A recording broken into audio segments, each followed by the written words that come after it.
Assalamualaikum warahmatullahi wabarakatuh.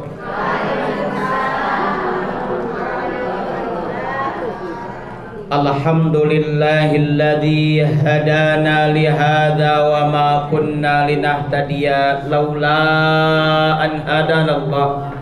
Asyhadu an la ilaha illallah wahdahu la syarikalah wa asyhadu anna Muhammadan abduhu wa rasuluh la nabiyya ba'dah. Allahumma salli wa sallim wa barik ala sayyidina Muhammad wa ala alihi wa sahbihi ajma'in, amma ba'du. Rabbi shrah li sadri wa yassir li amri wahlul 'uqdatam min lisani yafqahu qawli. Rabbi zidni ilma warzuqni fahma birahmatika ya arhamar rahimin. Pertama dan paling utama, mari kita sama-sama memanjatkan ungkapan puji serta syukur sebagai ungkapan terima kasih kita kepada Allah yang kita wujudkan melalui lisan kita ucapan alhamdulillah. Dan utamanya tentu kita menggunakan seluruh karunia nikmat Allah itu dalam rangka beribadah, taat, beramal soleh karena Allah subhanahu wa ta'ala. Salawat beriring salamnya semoga senantiasa tertuju kepada insan teladan sepanjang zaman yang membawa umatnya minal zulumati ilan nur, dari zaman yang gelap gulita tanpa iman menuju zaman yang terang benderang yang penuh dengan iman, akhlakul karimah, akhlak islamiyah. Dan kita semua pun berupaya untuk mencontoh akhlak-akhlak Nabi tersebut. Beliau adalah Nabi Muhammad sallallahu alaihi wasallam, juga teruntuk keluarga beliau, para sahabat beliau, para tabi'in, tabi'ut tabi'in, atba'ut tabi'in, hingga sampailah kepada kita sekalian yang mudah-mudahan diaku sebagai salah satu bagian dari umatnya dan mendapatkan syafaatul uthma dari beliau di yaumil akhir nanti. Amin ya Allah ya Rabbal. Kita akan melanjutkan kajian tafsir Al-Quran kita dengan terlebih dulu membaca atau menderas, mentadarus surah Al-Mutaffifin. Surah Al-Mutaffifin di dalam Al-Quran urutan yang ke-83, terdiri dari 36 ayat. A'udzu billahi minasy syaithanir rajim.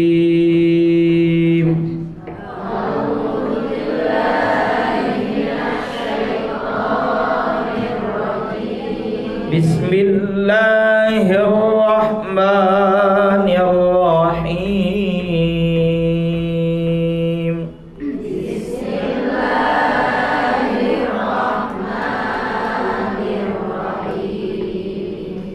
Wailul lil mutaffifin.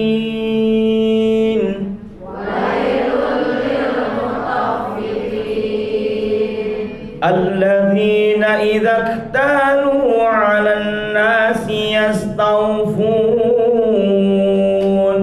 Alladzina idza iktalu 'alan nasi yastawfun. Wa idza kaluhum aw wazanuhum yukhsirun.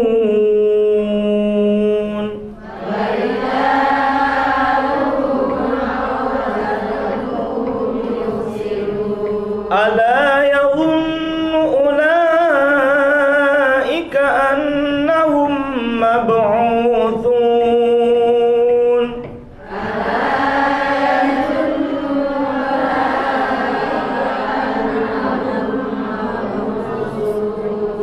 Liyaumin 'azim.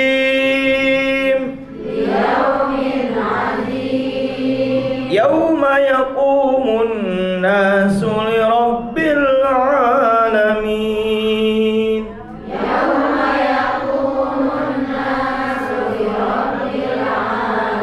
Kalla inna kitabal fujjari lafi sijjin.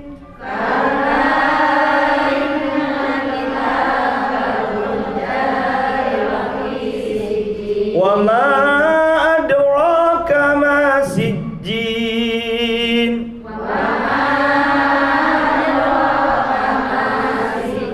Kitabun marqum.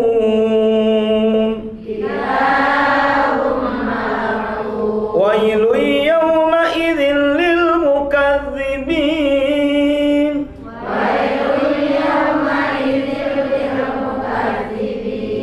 Alladzina yukadzibuna biyaumiddin.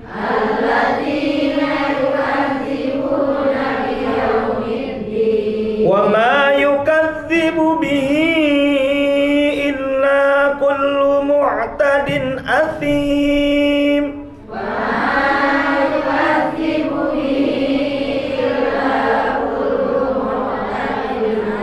Idza tutla alaihi ayatuna qala asatirul awwalin.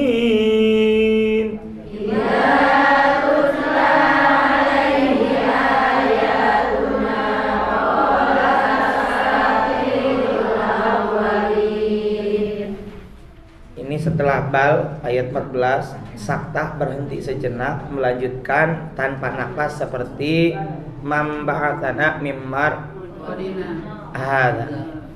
Kalla bal rana ala qulubihim ma kanu yaksibun.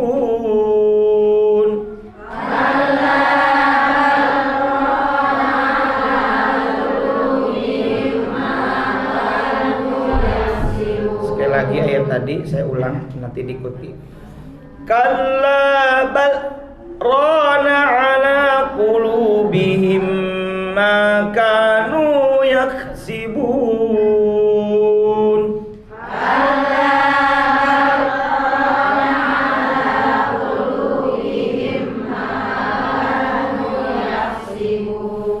Kalla innahum 'an rabbihim yawma idzin lamahjubun.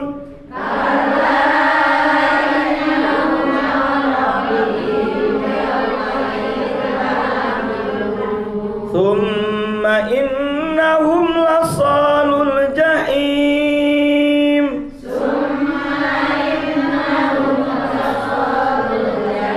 Thumma yuqalu hadha alladhi kuntum bihi tukadzibun.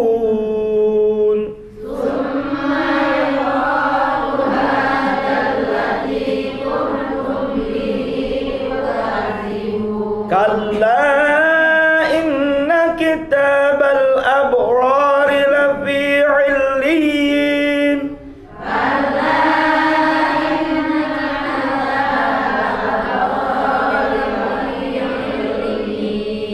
Wa ma adraka ma 'illiyun.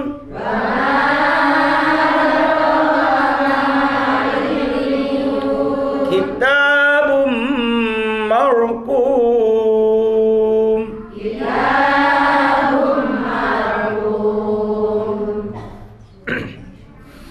Yashhaduhul muqarrabun. Innal abrara lafi na'im.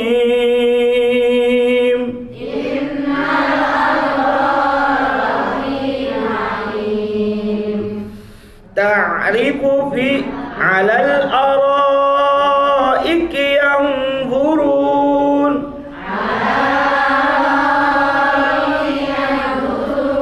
Ta'rifu fi wujuhihim nadratan na'im.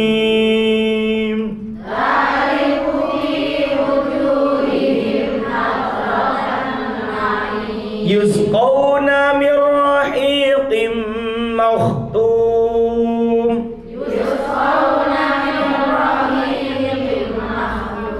Khitamuhu misk. Wa fi dzalika falyatanafasil mutanafisun.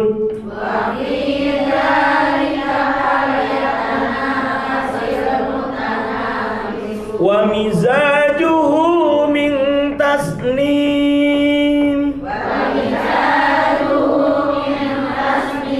ainan yashrabu biha muqarrabun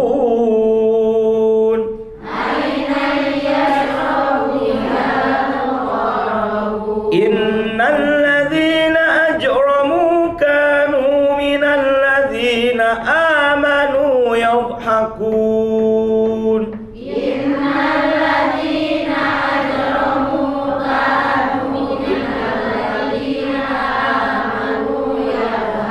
wa idza marru bihim yataghamazun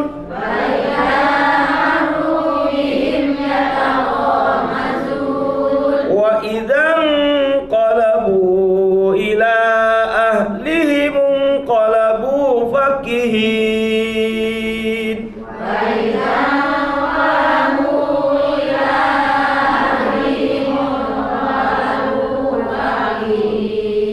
wa idza ra'awhum qalu inna haula'i ladallun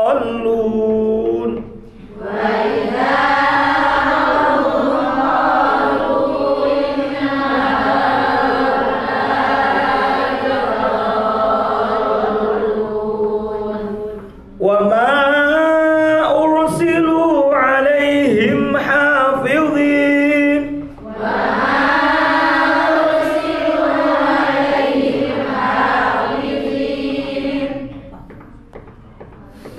alal fal yawmal ladzina amanu minal kuffari yadhhakun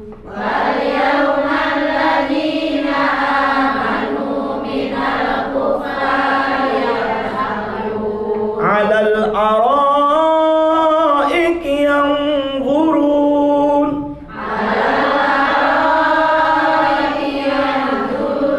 hal thuwibal kuffaru ma kanu yaf'alun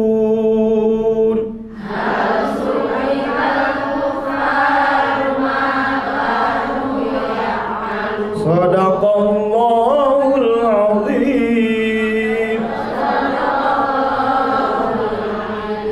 Mari kita rinci sedikit saja dari tajwid hukum-hukum bacaan pada ayat pertama sampai beberapa ayat selanjutnya surah Al-Mutaffifin. Bismillahirrahmanirrahim.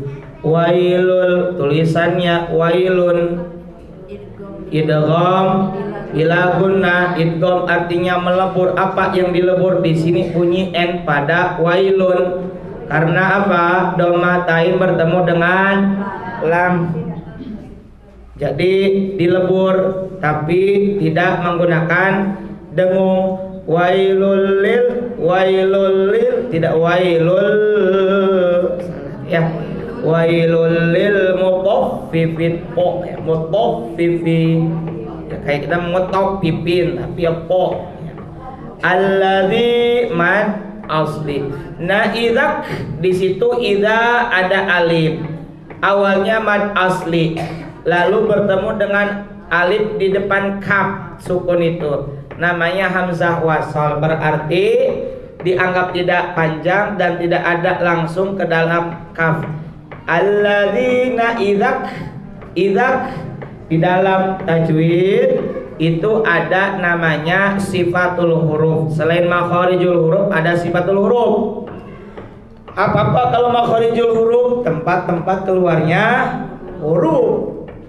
Ada 5 kan? Ada lisan, ada lisatul lidah, ada rongga mulut, ada apalagi 2 bibir, ada pangkal hidung, ada tenggorokan. Itu tempat makharijul huruf. Sedangkan sifatul huruf adalah bagaimana karakter daripada huruf tersebut. Ya, kalau makharij itu tempatnya jelas, fisiknya ada. Tapi kalau sifatul huruf cara mengucapkannya lebih pada karakter. Ibu bisiknya ada, kelakuannya, kemudian ada sifatnya. Sifatnya itu tidak kelihatan. Ya, seperti apa sifatul huruf itu? Jahar lawannya hamas. Jahar itu ditekan, hamas itu berdesis. Pernah kita bahas sedikit. Jahar contohnya ba, tidak berdesis, tidak keluar angin, tidak ba, ya. Yang berdesis itu contohnya apa? Fa, ha, ta, sa, ka. Makanya tadi ketika bertemu ayat yang misalnya khitamuhu misk, ya kapnya ke bawah dan disukunkan menjadi berdesis. Gampang cara melihat berdesis atau tidak. Kita baca ucapkan huruf demi huruf, di depannya pakai tisu. Kalau ada angin berarti itu berdesis. Mestinya tidak berdesis tapi berdesis. Mestinya tidak keluar angin tapi keluar angin, berarti salah. Misalnya ja, kalau ja huruf jim berdesis tidak kira-kira? Tidak, ditekan, nggak ada kan ja. Nah, itu mungkin daerah tertentu dengan dialek daerahnya tertentu, ya. Tapi dimaaf kalau masih belajar terus dan belajar terus. Tapi kalau nggak pernah belajar ya salah, ya. Bodoh itu ada yang dimaafu, ada yang tidak dimaafu. Bodoh yang dimaafu, kesalahan yang dimaaf adalah dia yang sedang belajar dan terus belajar terus bertanya. Daripada udah mah bodoh sombong deh, hirup deh, ya salah itu, akhirnya mati dalam kebodohannya. Itu alladzina idza ikhtalu mad asli atau matobi alan alif lam samsiyah juga nunnya bertasdid gunnah musyaddad alan nasi yastawfun mad aril lisukun. Wa idza mad tabi'i atau mad asli sama saja. Kalu sama, ini juga mad. Hum izhar syabai. Awwazanu hum izhar syabai. Yuh sirun awas kha. Ala yadhun ala mad asli atau mad tabi'i. Yadhun gunnah musyaddad, atau ada juga yang menyebutnya wajibul gunnah, wajib kudu gunnah, ya. Ula mad wajib muttasil. Ikaan gunnah musyadd lahum idgham mimi atau idgham utama mab qala surah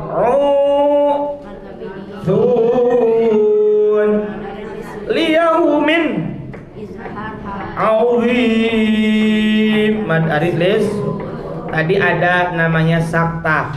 Sakta itu berhenti sejenak lalu melanjutkan kembali tanpa menghela nafas atau tanpa mengambil nafas. Di Al-Qur'an ada 4 tempat. Satu dalam surah Al-Kahfi ayat 1 dan 2. Artinya antara ayat 1 dan ayat kedua. Mana? Alhamdulillahilladzi anzala ala 'abdil kitaba wa lam yaj'al lahu 'iwaja. Qayyima. Kuatnya sampai qayyima, berhenti di qayyima. Lanjutkan lagi dari qayyiman liyunzira dan sebagainya. Jadi kalau nggak kuat begitu. Tidak berlaku ikhfa, tidak. Kan iwajan fathatain bertemu dengan qaf, ya. Mestinya kan apa? Ikhfa. Tapi jangan lupa ini waqaf atau berhenti, berarti mad iwaw. Mad iwad, hanya saja melanjutkannya kembali itu tanpa apa? Tanpa bernafas kembali. Yang kedua dalam surah Yasin ayat ke-52. Qalu ya wailana man ba'atsana min marqadina. Qadinanya tetap 2 rakaat. Min marqadina. Hadza ma wa'adar rahman wa sadaqal mursalun. Bagaimana Pak kalau nggak kuat nafasnya? Berhenti di semampunya. Contoh, qalu ya wailana man ba'atsana min marqadina hadza. Misalnya buat diulang dari hadza. Hadza ma wa'adar rahman wa sadaqal mursalun. saya sering melihat dan dengar Yasin itu ditabrak, waqaf lam alif juga berhenti. Wa idza qila lahum anfiqu mimma razaqakumullah, waqaf apa itu? Lam alif. Dimba berhenti aja. Wa idza qila lahum anfiqu mimma razaqakumullah. Ada banyak berhenti, Pan? Padahal lam alif. Kalau mau berhenti di kalimat setelahnya. Wa idza qila lahum anfiqu mimma razaqakumullahu qala alladziina kafaru. Begitu. Pak, enggak kuat banget saya mah. Wa idza qila lahum anfiqu mimma razaqakumullah. Misalnya diulang lagi dari kalimat sebelumnya. Ya, begitu. Kalau nggak kuat banget. Terus apa lagi? Ayat sebelumnya itu apa itu? Qalu apa itu? Sebelum wa ma alaina illa balagul mubin apa? Ada tuh banyak ya. Wa ma arsalna itulah pokoknya. Ya, saya lupa dah. Pokoknya ada waqaf lam alif apa namanya berhenti aja, padahal kalau kuat mah lanjutin. Nah, kembali ke sakta. Yang ketiga dalam surah Al-Qiyamah ayat ke 27. Tulisannya waqila man raq. Satu ayat 27. Kalau secara tulisan mungkin orang membacanya mar idgham bila gunnah. Tapi ingat, sakta itu bagian dari waqaf. Jadi berhenti. Waqila man raq, qalqalah kubra dan man aridlis. Ini bukan waqila man raq. Itulah kalau tidak ngaji, ya, atau nggak ketemu langsung ngajinya, hanya lewat HP misalnya, ya. Waqila man raq. Itu yang berapa itu? Itu yang berapa? Yang ketiga. Yang ke satu lagi adalah tadi. Yang keempatnya adalah dalam surah Al-Mutaffifin ayat ke-14. Kalla bal rana ala qulubihim ma kanu yaksibun. Jadi bukan bar tapi bal. Sebab lam sukun bertemu dengan ro itu hukumnya idgham mutaqoribain. Idgham melebur lam ke dalam ro, mutaqoribain karena dua huruf ini lam dan ro berdekatan, akrab deket, berdekatan. Jadi waqur rabbi zidni ilma, ada waqur rabbi. Tapi kalau ini kallabal ronal, jadi bukan bar, ya. Ada 4 tempat sakta di Al-Quran. Yang pertama tadi dalam antara surah Al-Kahfi antara ayat berapa? 1 dan 2. Yang kedua dalam surah dalam Yasin ayat 52. Ketiga Al-Qiyamah ayat 27, Al-Mutaffifin ayat ke-14. Itu nanti jadi tahu. Ya, saat ibu-ibu tadarusan tahu.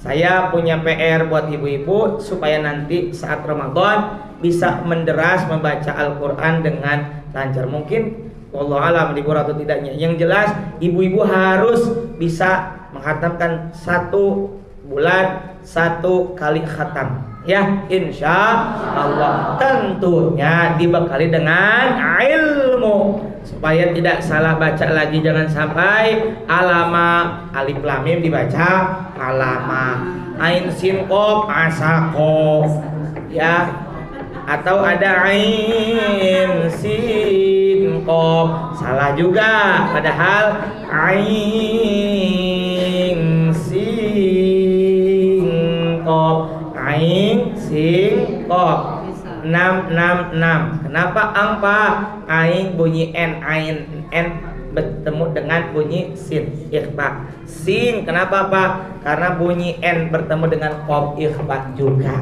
Tuh, kalau ngaji mah semua juga kebuka dan jelas insyaallah. Kita masuk ke dalam tafsirnya.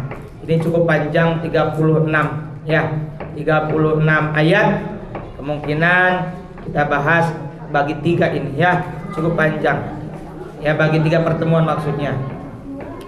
Surah Al-Mutaffifin ini diturunkan setelah surah Al-Ankabut. Sebagian ahli tafsir menyebutkan bahwa Al-Mutaffifin ini diturunkan dalam periode Mekah. Sebagian lain menyatakan bahwa surah ini diturunkan pada periode Madinah. Tapi kata Imam Jalaluddin As-Suyuti menyusun kitab Jalalain, tafsir Jalalain, bahwa bisa jadi kenapa orang mengatakan surah Al-Mutaffifin ini Makkiyah, turun di kota Makkah, karena menyebutkan beberapa mitos jahiliyah.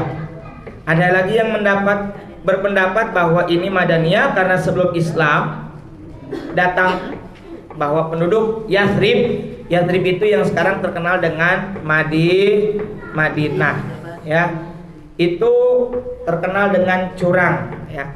Al-Mutaffifin, apa arti Al-Mutaffifin?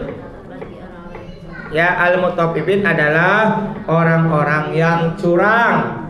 Dalam konteks ini kaitannya adalah curang dalam transaksi perniagaan, curang dalam berdagang atau berbisnis, ya. Karena namanya dagang sampai akhir zaman akan terus ada. Hanya saja beda-beda kemasannya. Orang bisnis pakai dasi dagang, pakai mobil dagang, ya, sales dagang, marketing dagang semuanya. Tapi dagangnya yang benar. Sebab itulah kata Nabi, diantaranya keberkahan itu cukup banyak ada pada perdagangan. Semua juga berkah, ya. Tapi ujian yang besarnya adalah saat berniaga dia bisa jujur, ya. Bisa jujur, karena memang para nabi juga berusaha melakukan kasab alias punya sumber nafkah atau ikhtiar usaha. Rasulullah berdagang, ya. Beliau pernah menjadi, ya, magang di usia 12 tahun, magang tanda petik ikut dengan pamannya, yakni Abu Thalib, berdagang ke Syam, Syria, Damaskus dan sekitarnya.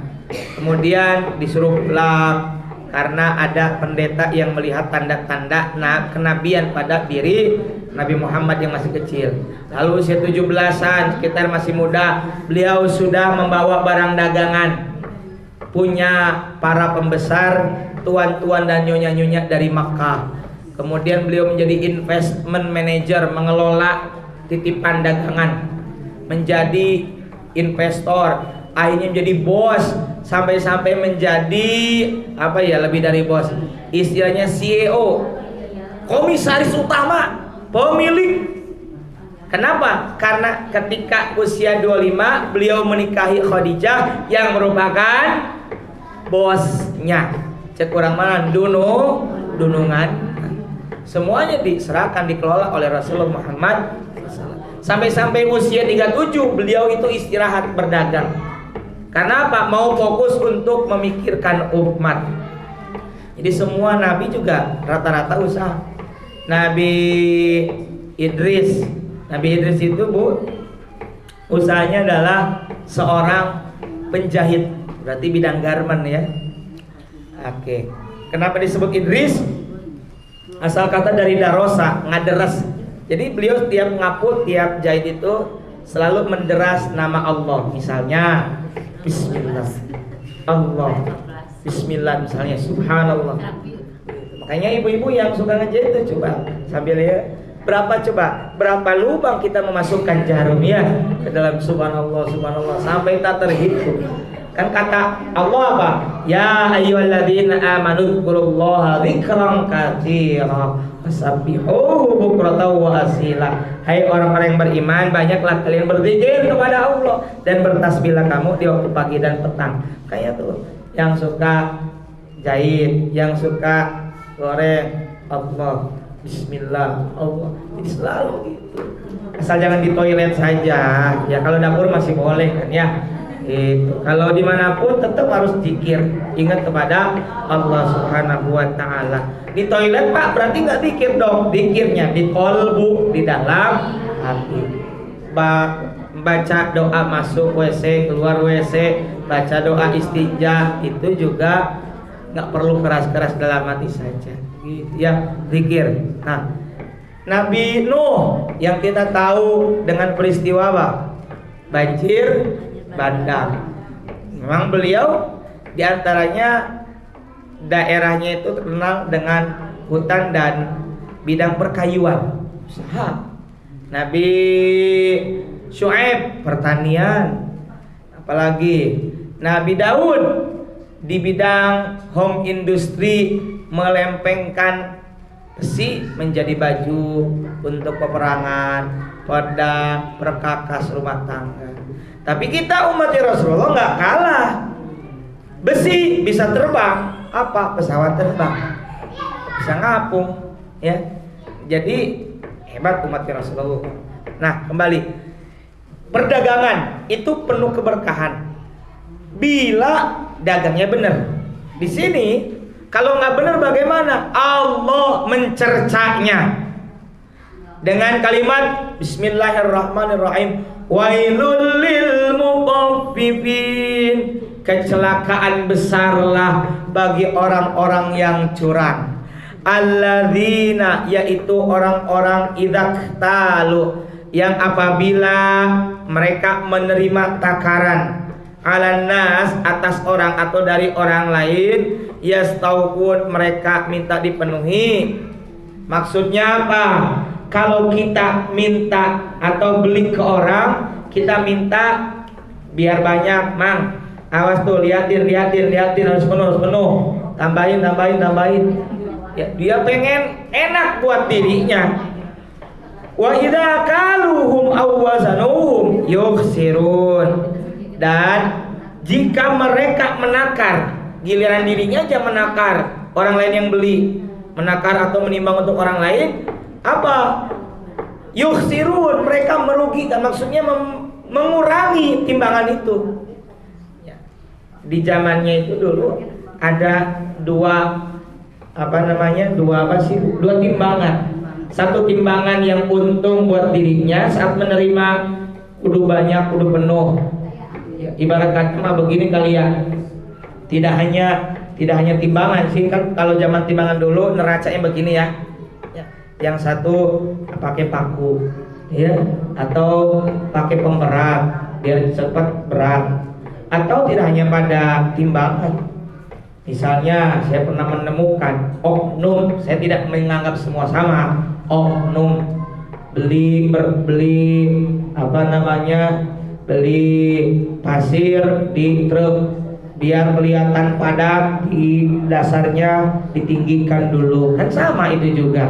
Ya, berarti itulah yang disebut dengan curang atau mengurangi timbangan kepada orang lain dan minta ketika dirinya membeli dari orang agar dipenuhi serta dilebihkan. Ini curang.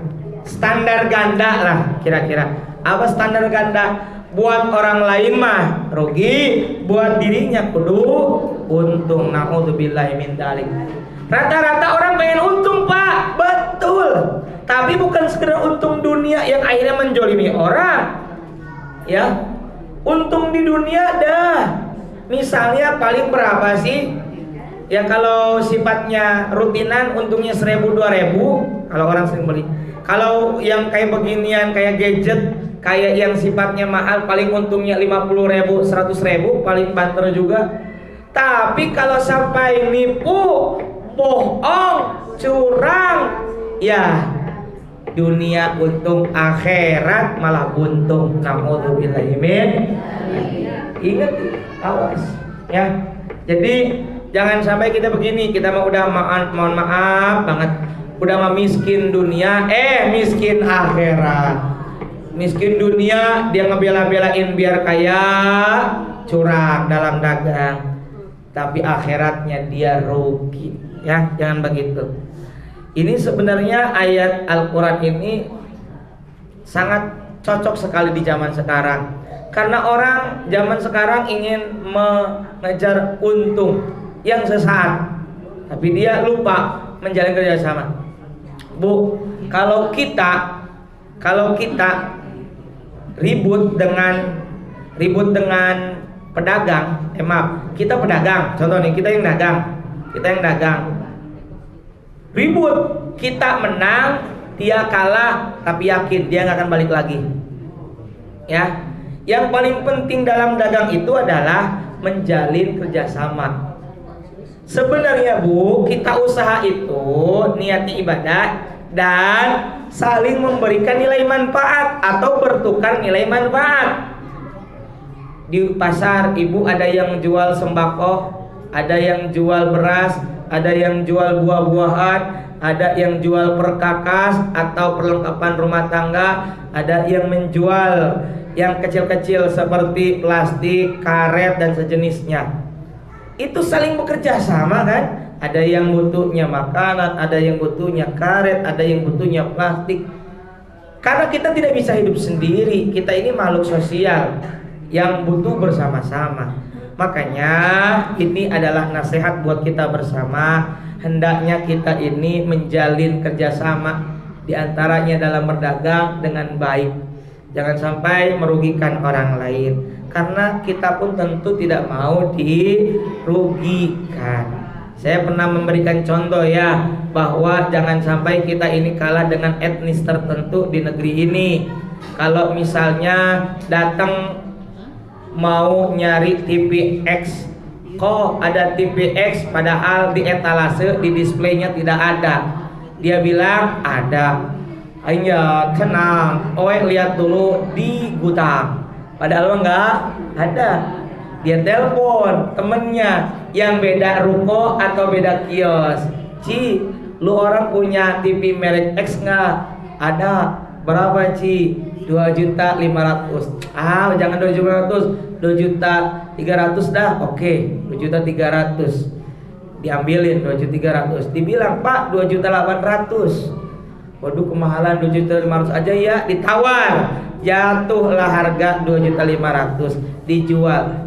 Ini si toko ini yang ngejual dapat untung nggak? Berapa? 200. Iya, yang ono pasti juga dapat untung. Modalnya apa? Nelpon. Kerjasama dan hubungan relasi dengan sesama pedagang terjaga tidak? Terjaga. Tapi apa yang terjadi di sebagian, saya bilang, wallahu a'lam, sebagian kecil atau sebagian besar, saya bilang ini oknum. Ada kue apem tidak? Aduh, habis, nggak ada. Kalau di itu ada nggak? Walaupun ada juga dia udah basi, asem, nggak enak. Ayo, betul tidak? Kerjasama atau malah saya menjatuhkan? Kenapa ya? Aneh, masa kalah dengan minoritas tadi? Ya, saya nggak perlu sebutkan tadi. Tapi itu yang kejadian nyata.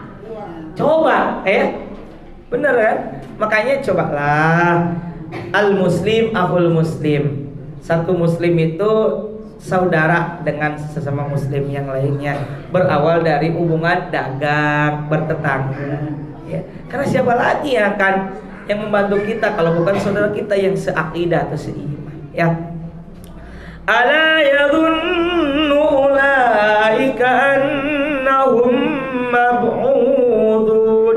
Ala, kata Allah, awas, hati-hati, perhatikan, tidakkah orang-orang tadi yang curang itu tidak meyakini bahwa sesungguhnya yub'atsun atau annahum mab'udun, mereka akan dibangkitkan. Mereka nggak percaya kalau nanti akan dibangkitkan. Kamu itu bakal dibangkitkan, akan diminta pertanggung jawaban. Karena itu jangan curang dong, ya.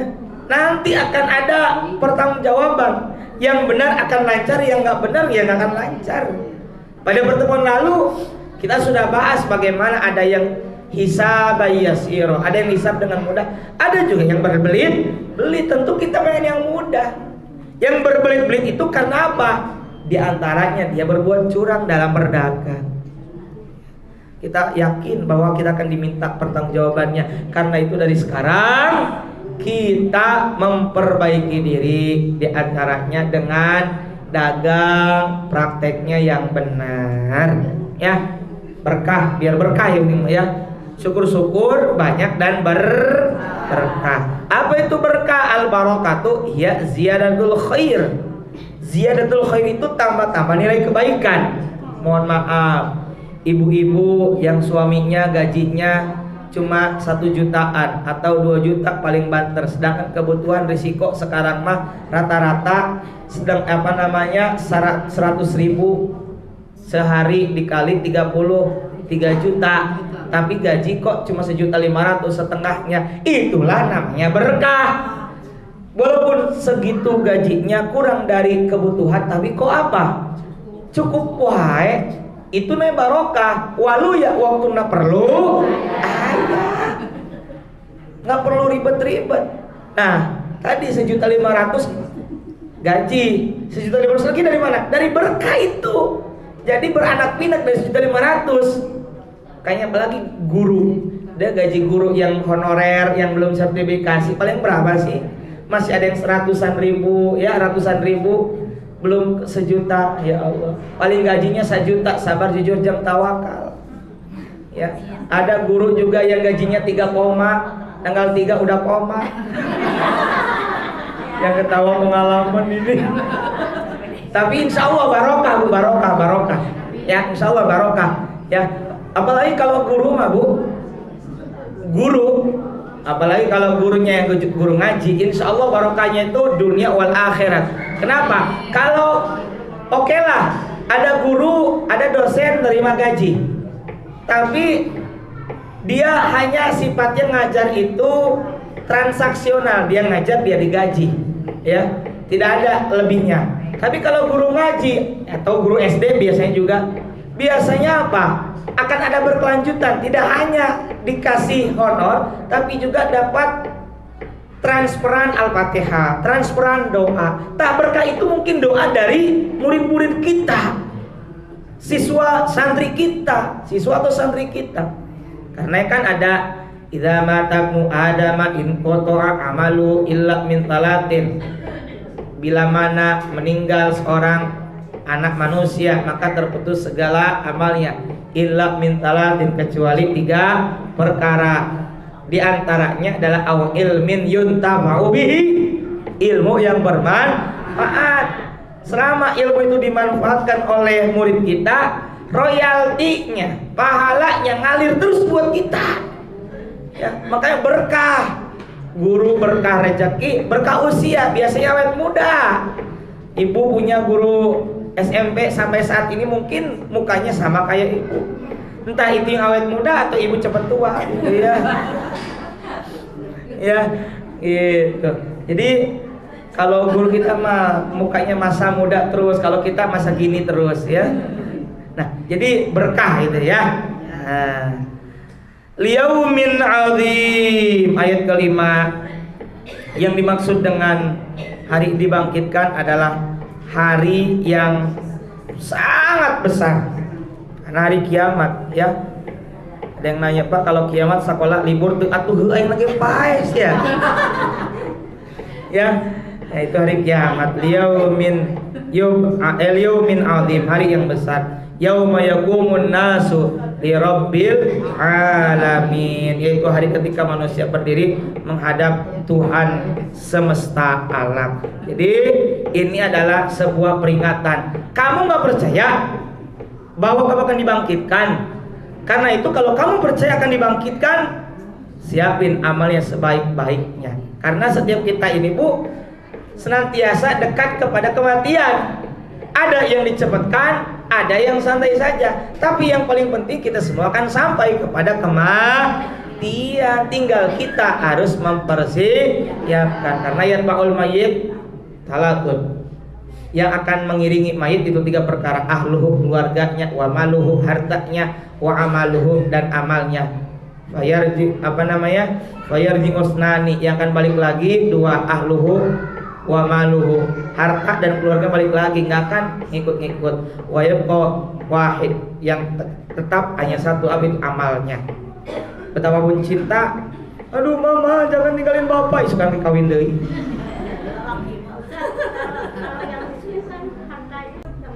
Baik ya. Baik.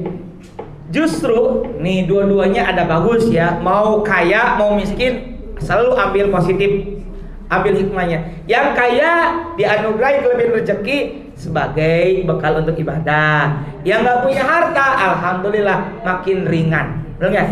Itu. Nah, bagaimana kalau nggak punya harta? Bagaimana yang dipertanggungjawabkan? Dirinya, kemudian apa yang dia makan itu adalah bagian dari hartanya. Karena nanti tidak akan bergeser mazalah qadama abdin atau la yazulu qadama abdin, tidak akan bergeser telapak kaki seorang hamba hatta yus'alu an arba'in, sehingga ia ditanya tentang 4 perkara. Di antaranya tentang harta. Khusus harta dari mana dan kemana, dari mana diperoleh dan kemana dibelanjakan. Kalau di negara kita ada namanya PPATK, ada BPK, Badan Pemeriksa Keuangan, diperiksa sama di sana juga. Dari mana nih? Jangan sampai kita gara-gara miskin, ya nggak punya harta, lantas merendahkan diri kita, menghinakan diri kita, menghalalkan segala cara. Na'udzubillahi min dzalik. Kan itu juga ada potensinya. Potensi harta bisa halal, bisa haram. Makanya kita meskipun Allah uji dengan kekurangan rezeki, tetap bersabar. Bersabar saat diuji kekurangan rezeki, bersyukur saat dianugerahi kelebihan rezeki. Semuanya sama, ya. Justru kalau banyak harta, makin banyak pikiran, ya nggak? Makin beban, makin besar beban pertanggungjawabannya. Iya, makin besar anugerah yang dia miliki, tapi makin berat. Beda dengan ilmu. Dengan ilmu makin kelihatan bodoh kita, tapi hidup kita makin ringan sebab pakai ilmu. Gitu ya. Nah, sampai sini saja dulu karena sudah mau 1 jam. Ya, ada pertanyaan? Kalau tidak ada, nggak apa-apalah. Pesan terakhir, Mangga Ibu. Apa ada? Pesan terakhir ini walaupun baru 6 ayat, bahwa dengan kasab itu usaha yang kita lakukan oleh ibu atau suami atau keluarga, yang penting barokah.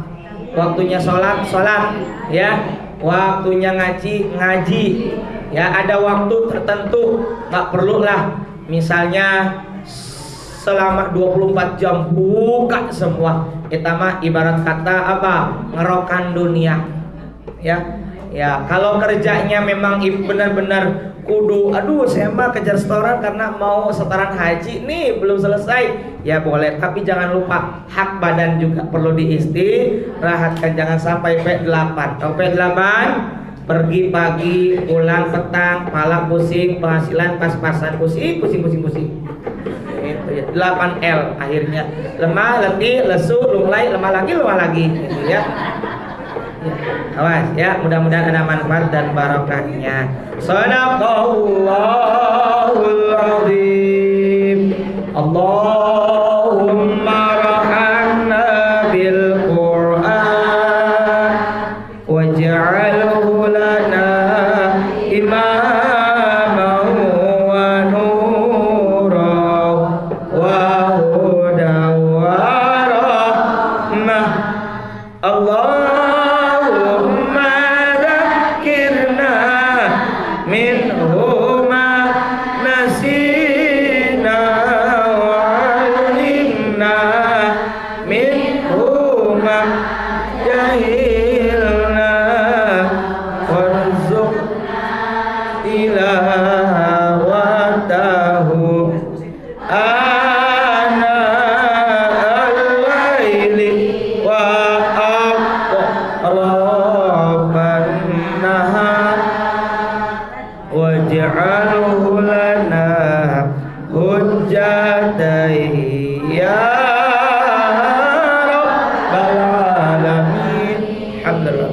Bismillahirrahmanirrahim. Wal 'asri innal insana lafi khusr illa alladziina aamanu wa 'amilus shalihati wa tawassaw bil haqqi wa tawassaw bis sabr.